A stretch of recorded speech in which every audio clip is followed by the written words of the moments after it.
அனைவருக்கும் ஆனந்தமான இறைவணக்கம். ஆன்மீக சிவ சொந்தங்களே, 2026ஆம் ஆண்டு மார்ச் மாதம் நல்ல காரியங்கள் செய்ய உகந்த நாட்கள் எவை? வீட்டில் கலசம் வைக்க உகந்த நாட்கள் எவை? வீடு குடிபோக உகந்த நாட்கள் எவை என்பதை இந்த ஆடியோவில் சொல்லியுள்ளேன். ஒவ்வொரு மாதமும் இந்த குறிப்பை அடியேன் தருவது வழக்கம். அந்த வகையில் இந்த மாதத்திற்குண்டான நல்ல நாட்களை பார்க்கறதுக்கு முன்னால் ஒரு அறிவிப்பு. மார்ச் மாதம் 3ஆம் தேதி சந்திர கிரகணம் நடக்க உள்ளது.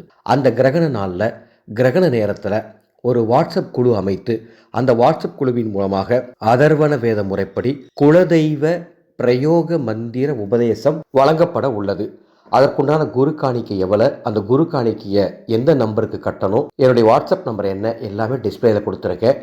விருப்பம் இருக்கிறவங்க குரு காணிக்கை செலுத்திட்டு அதனுடைய ஸ்க்ரீன்ஷாட்டை எனது வாட்ஸ்அப் நம்பருக்கு அனுப்பிட்டு உங்களது பெயர், எந்த மாவட்டம், உங்கள் குலதெய்வத்தோட பெயர் இதை சொல்லுங்கள்.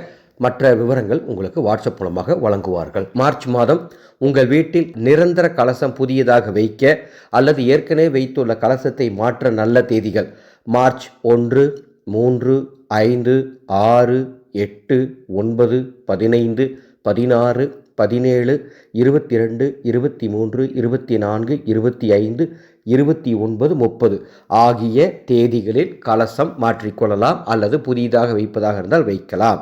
மார்ச் மாதம் வீடு குடிபோக, வாடகை வீடாக இருந்தாலும் சரி, சொந்த வீடாக இருந்தாலும் குடிபோக மார்ச் 5, 6, 8, 9 ஆகிய தேதிகள் நல்ல தேதிகளாக இருக்கின்றது.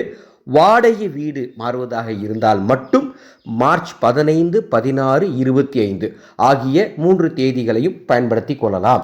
மற்றபடி சுபகாரியங்கள் செய்வதற்கு, எந்த சுபகாரியம் இருந்தாலும் சரி, நல்ல காரியங்கள் செய்வதற்கு நல்ல நாட்கள் மார்ச் 1, 3, 5, 6, 8, 9, 15, 16, 17, 22, 23, 24, 25, 29, 30 ஆகிய தேதிகளை நீங்கள் பயன்படுத்தி கொள்ளலாம் என்பதை மகிழ்ச்சியோடு தெரிவித்துக் கொள்கின்றேன்.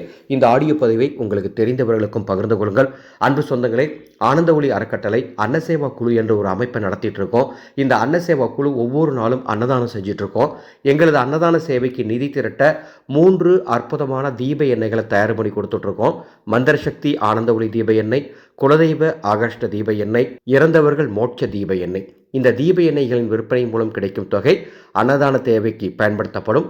தீப எண்ணெய் வாங்கி அன்னதான சேவைக்கு பங்களிப்பு தருமாறு அன்போடு கேட்டுக்கொள்கின்றேன். ஆனந்தம் மலரட்டும், ஆனந்த ஒளி பரவட்டும்.